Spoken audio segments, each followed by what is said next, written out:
हिसाब से बताता जाऊँ तो 1 लाख लोग पाकिस्तान में कहीं भी 1 लाख लोग हों, तो उनमें से 250 लोगों को फ़ालिज है इस टाइम। साइड का काम करना छोड़ जाना, एक तो ये अलामात है। बाजू का काम करना छोड़ जाना, टाँग का काम करना छोड़ जाना, ठीक है। इसके अलावा कुछ अलामात हैं, लोग ओल्ड एज या यंग अडल्ट, लेट अडल्ट में ये ज़्यादा होता है। अस्सलाम वालेकुम। आज मेरे साथ मौजूद हैं consultant neuro physician doctor Mohammad Asif. आज हम बात करेंगे फालिज के हवाले से। सर, सबसे पहले आपके टाइम के लिए बहुत शुक्रिया। फालिज सर, पाकिस्तान में नॉर्मली ये देखा गया कि दुनिया में सबसे ज़्यादा जहाँ केसेस रिपोर्ट होती हैं जिन कंट्रीज़ में, उनमें पाकिस्तान भी है। तो फालिज बेसिकली क्या है?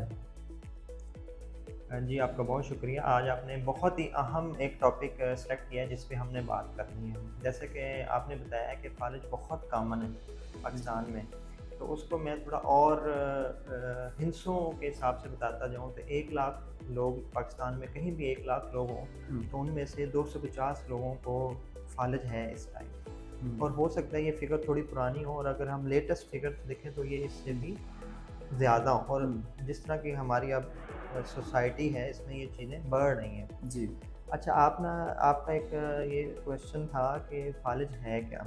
जी। तो फ़ालिज एक ऐसी मेडिकल कंडीशन है जिसमें जो दिमाग के खुलिए हैं उनको ब्लड सप्लाई रुक जाती है।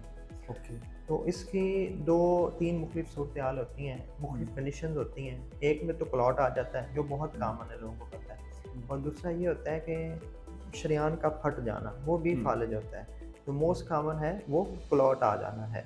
ओके। अच्छा सर, आपने फ़ालिज के हवाले से बड़ा डिटेल में बताया। अब ये बताइएगा कि फ़ालिज की वजूहात क्या हो सकती हैं और इसकी अलामात क्या हैं? हाँ, ये बड़ा ज़रूरी है हम सबको जानना कि फ़ालिज की अलामात क्या हैं। जो मोटी-मोटी अलामात, जो बड़ी-बड़ी अलामात हैं, जो हमें यूजुअली आम लोगों को पता है कि किसी साइड का काम करना छोड़ जाना, एक तो ये अलामात है। बाजू का काम करना छोड़ जाना, टाँग का काम करना छोड़ जाना, ठीक है। इसके अलावा कुछ अलामात हैं, बोलने में दिक्कत आना, हुँ। आँखों का एक तरफ चले जाना, चलते हुए बैलेंस मेंटेन ना होना, ये भी फ़ालिज की अलामात में से है। चेहरे का एक तरफ मुड़ने लग जाना। इसके अलावा और भी वजूहात होती हैं, वो जैसे कि वो कम और हल्की वजूहात होती हैं, जैसे एक साइड पर सुन्न हो जाना, ये भी फ़ालिज की वजूहात में से है। बिल्कुल ठीक है। अच्छा, फ़ालिज का सर अटैक होने के बाद जो सबसे पहले स्टेप लेने चाहिए वो कौन-से हैं? हाँ, आज इस वक़्त बहुत से जदीद इलाज आना शुरू हो गए हैं फ़ालिज के। हुँ। स्पेशली अगर आप 3 से साढ़े 4 घंटों के अंदर-अंदर फ़ौरन किसी हुँ। भी न्यूरो फ़िज़िशियन के पास पहुँच जाएँ, तो एक इंजेक्शन लगता है जिसका जिसे हम उर्फ़ आम में टीपीए कहते हैं। टीपीए। अच्छा, टीपीए का काम ये होता है कि वो अगर आप 3 से साढ़े 4 घंटों के अंदर-अंदर पहुँच जाएँ, तो वो जो क्लॉट मैंने पहले बताया कि फ़ालिज की एक वजह होती है क्लॉट का आ जाना, जी। तो वो इस क्लॉट को डिज़ॉल्व कर देता है। लेकिन इसके लिए ज़रूरी है कि आप फ़ौरन अलामात को समझें, जो मैंने ऊपर बताई हैं, और टाइम के अंदर-अंदर डॉक्टर के पास पहुँचें, हुँ। ठीक है? तो टीपीए का फ़ायदा ये होगा, एक तो वो क्लॉट को डिज़ॉल्व करेगा, जिसकी वजह से जो दिमाग के खुलिए हैं, जिनको नुकसान पहुँचना है, वो कम से कम हो जाएगा, और जो माज़ूरी होगी पेशेंट को वो कम से कम हो जाएगी। और ये बेस्ट ट्रीटमेंट है इन द वर्ल्ड स्टिल, बिल्कुल ठीक टीपीए। है, टीपीए। अच्छा, इसमें सर कितने घंटों का इसमें टाइम ड्यूरेशन है कि अटैक कितने टाइम बाद जो है वो लगाया जा सकता है? हाँ, ये अभी भी मैंने बताया कि 3 से साढ़े 4 घंटों के अंदर-अंदर आपने डॉक्टर के पास पहुँचना है। जैसे ही मैक्सिमम अलामात जी। आपको पता चली, हुँ। आप फ़ौरन अपने न्यूरो फ़िज़िशियन के पास पहुँचे, 3 हुँ। से साढ़े 4 घंटों के अंदर-अंदर। ओके, उसमें पहुँचना ज़रूरी है। ज़रूरी है। बिल्कुल ठीक है। और जो अगर ये इंजेक्शन अगर टाइम ज़्यादा हो जाता है, हुँ। 4 साढ़े 4 घंटे के ऊपर, तो फिर ये इंजेक्शन वाली कंडीशन से आप निकल जाते हैं। फिर हुँ। अदर इलाज हैं जो कि यूजुअली चल रहे होते हैं। इंजेक्शन का इम्पोर्टेंट ये है कि उसके लिए आपने 3 से साढ़े 4 घंटे के अंदर-अंदर पहुँचना है न्यूरो फ़िज़िशियन के पास। बिल्कुल ठीक है। अच्छा सर, एक मिथ ये भी है, कुछ लोग ये कहते हैं कि मोस्टली शायद लोगों को आइडिया नहीं होता, तो खुद जो पेशेंट के घर वाले हैं या जो उसके अटेंडेंट, वो उन्हें भी ये समझ नहीं आती कि अब किस डॉक्टर की तरफ लेके जाना है, तो वो उसे कहीं न कहीं गलत ट्रीट कर रहे होते हैं खुद से।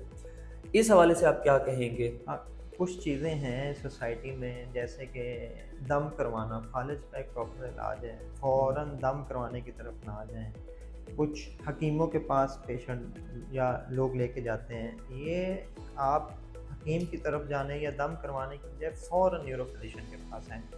जो फ़ालज को पहले 3-4 घंटों के अंदर ट्रीट करना है, वो सबसे बेस्ट न्यूरो फिजिशियन कर सकता है और वो सबसे बेहतरीन इलाज टीपीए है। टीपीए वो इंजेक्शन है और फ़ियाम में हम पें जो कि क्लॉट को डिज़ोल्व करेगा बिल्कुल और ठीक। उसको हासिल करने की मैक्सिमम अपॉर्चुनिटी, वो सबसे बेस्ट ट्रीटमेंट है, वो सबसे जल्दी और सबसे इफ़ेक्टिव फालिज को कंट्रोल करेगा। हुँ, तो जब एक दफ़ा दिमाग के खूनियों को नुकसान हो जाता है ना, तो फिर आगे हुँ।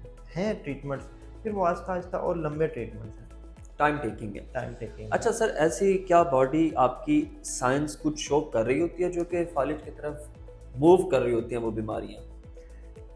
हाँ, जो फालिज है वो ऐसी कंडीशन है, वो स्लोली डेवलप नहीं करती। ओके। वो मतलब लाइक क्लॉट है, हुँ, तो वो आपको जो मैंने अलामात पहले बताई हैं, जी, वीकनेस होना और ये सारी ये चीज़ें विद इन मिनट्स डेवलप होना शुरू हो जाती होती हैं।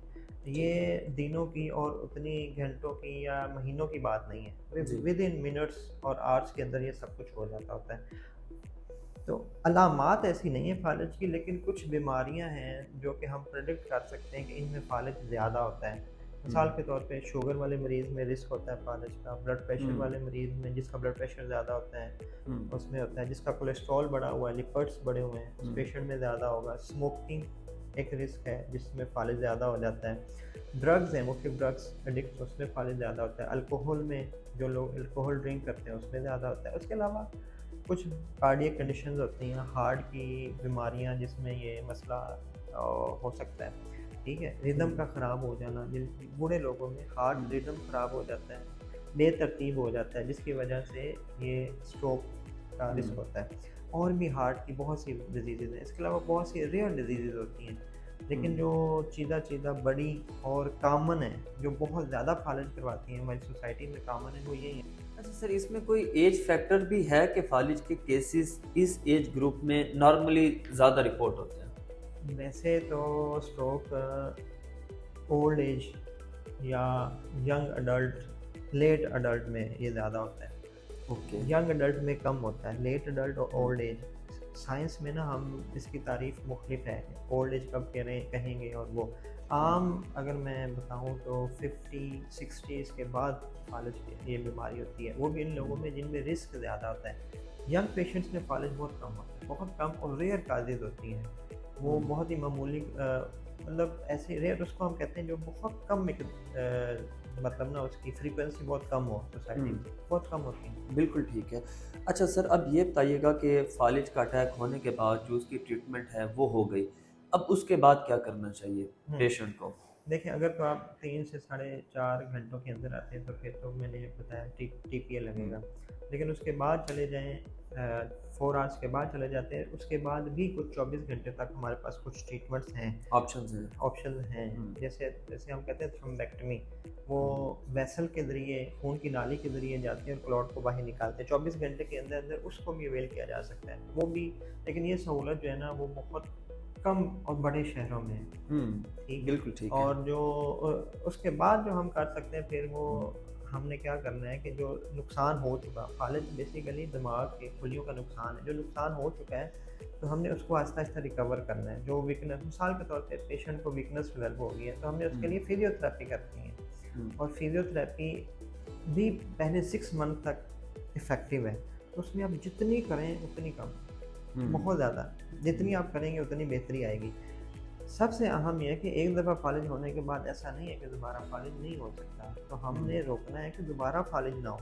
ओके। जो रिकवरी होती रहती है, फ़ालिज के बाद आहिस्ता-आहिस्ता बेहतरी आती रहती है, लेकिन उसके बाद दोबारा फ़ालिज होने का रिस्क होता है, डर होता है।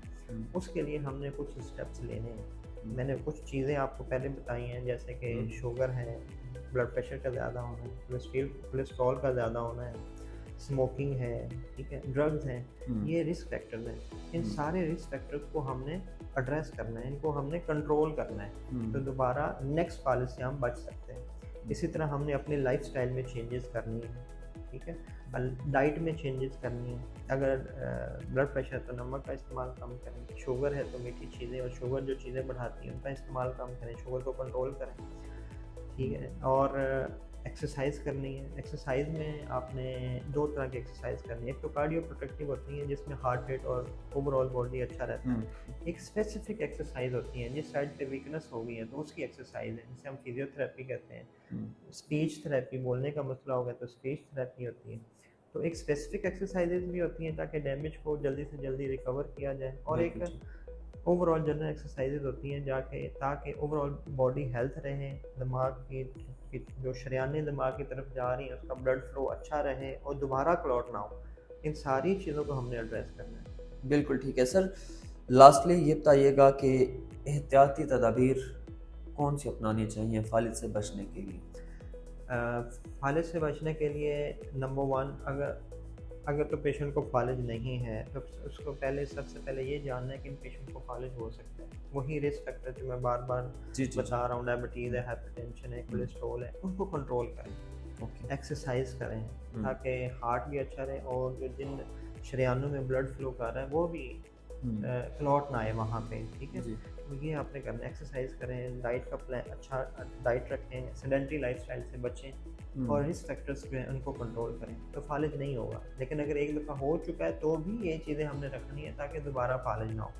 और साथ में जो मसाइल हो चुके हैं उनकी रिकवरी के लिए फिजियोथेरेपी, स्पीच थेरेपी और मेडिकेशंस लेते रहनी है। जो डॉक्टर मेडिकेशन एडवाइस करे, उनको पतला करने वाली डॉक्टर मेडिकेशन एडवाइस करते हैं, वो आपने लेनी लेनी है। ठीक है, मतलब खासा लाइफस्टाइल पे तवज्जो देनी चाहिए।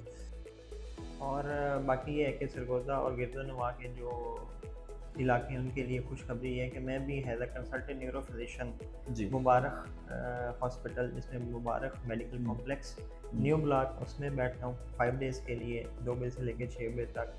जी। और मुबारक मेडिकल कॉम्प्लेक्स खिदमत ब्लॉक जो झाल चकियाँ पे, वहाँ पे बैठता हूँ 2 दिन के लिए, जी। मंडे और फ्राइडे 12 बजे से लेकर 2 बजे तक। तो इस तरह के कोई भी अलामात डेवलप हों तो आप मुझसे रब्ता कर सकते हैं। तो ये जो जदीद अलामात वाला ट्रीटमेंट है वो भी इंशाल्लाह टीपीए, अगर इस दौरान पेशेंट आ जाता है तो टीपीए भी हम इसके मैं ऑफ़र कर रहा हूँ, टीपीए भी लगाएंगे। जी। और अगर पेशेंट को फालिज हो चुका है उसके बाद भी आना चाहते हैं, जिसे हम रिहेबिलिटेशन कहते हैं, तो उसके लिए भी पेशेंट हमारे पास आ सकता है। इसके अलावा कुछ न्यूरो की ख़ास किस्म के टेस्ट होते हैं, वो मैंने सिर्फ से स्टार्ट किए हैं, जिसमें EMG NCS है, असाब और पट्टे का टेस्ट है, और EEG है, मिर्गी का टेस्ट।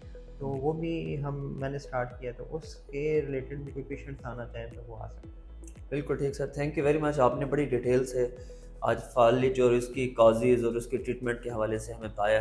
आपसे जल्दी मुलाकात होती है, इजाज़त दीजिए, अल्लाह हाफिज़।